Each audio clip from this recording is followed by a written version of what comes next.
देखिए, जो सबसे ज़्यादा संविधान की दुहाइयाँ देते हैं तो उनको इस बात की भी जिम्मेदारियां लेनी चाहिए कि जो वो अपनी दादी के, अपने पिताजी के नाम पर जो है वो वोट बटोरते हैं तो उनके किए गए कारनामों की भी क्या वो जिम्मेदारी लेते हैं।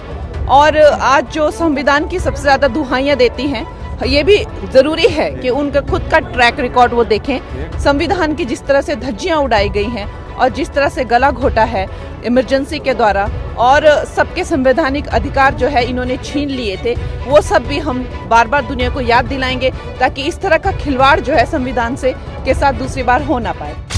मंडी से बीजेपी की टिकट पर पहली बार सांसद बनी कंगना रनौत लोकसभा सत्र में शामिल होने के लिए पहुंची, तो इस दौरान वो विपक्ष खास तौर से कांग्रेस को लेकर खासी आक्रामक दिखाई दी।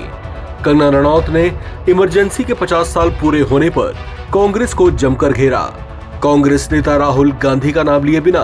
कंगना रनौत ने कहा कि ऐसे लोग हैं जो संविधान की दुहाइयां देते रहते हैं, लेकिन वोट के लिए वही लोग अपनी दादी और पिताजी के नाम का सहारा लेते हैं।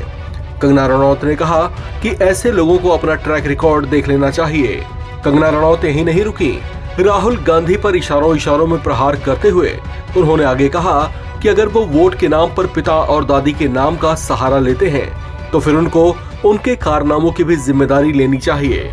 इससे पहले लोकसभा स्पीकर ओम बिरला ने 1975 में कांग्रेस सरकार द्वारा लाए गए आपातकाल की लोकसभा में निंदा करते हुए एक प्रस्ताव पढ़ा और कहा कि वो कालखंड काले अध्याय के रूप में दर्ज है, जब देश में तानाशाही थोप दी गई थी, लोकतांत्रिक मूल्यों को कुचला गया था और अभिव्यक्ति की आजादी का गला घोंट दिया गया था। इस दौरान सदन में कांग्रेस समेत कुछ अन्य विपक्षी सांसदों को जोरदार हंगामा करते हुए देखा गया, जबकि सदन के बाहर सत्ता पक्ष की सांसद कंगना रनौत इमरजेंसी को लेकर जिस तरह से कांग्रेस पर आक्रामक दिखाई दी, उसी पर आधारित उनकी एक फिल्म 6 सितंबर को सिनेमाघरों में रिलीज होने वाली है।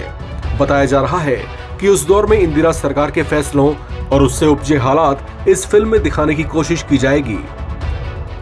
देखिए, जो सबसे ज्यादा संविधान की दुहाइयां देते हैं तो उनको इस बात की भी जिम्मेदारियां लेनी चाहिए कि जो वो अपनी दादी के, अपने पिताजी के नाम पर जो है वो वोट बटोरते हैं तो उनके किए गए कारनामों की भी क्या वो जिम्मेदारी लेते हैं। और आज जो संविधान की सबसे ज्यादा दुहाइयां देती हैं, ये भी जरूरी है कि उनका खुद का ट्रैक रिकॉर्ड वो देखें। संविधान की जिस तरह से धज्जियां उड़ाई गई हैं और जिस तरह से गला घोटा है इमरजेंसी के द्वारा और सबके संवैधानिक अधिकार जो है इन्होंने छीन लिए थे, वो सब भी हम बार बार दुनिया को याद दिलाएंगे ताकि इस तरह का खिलवाड़ जो है संविधान से के साथ दूसरी बार हो ना पाए।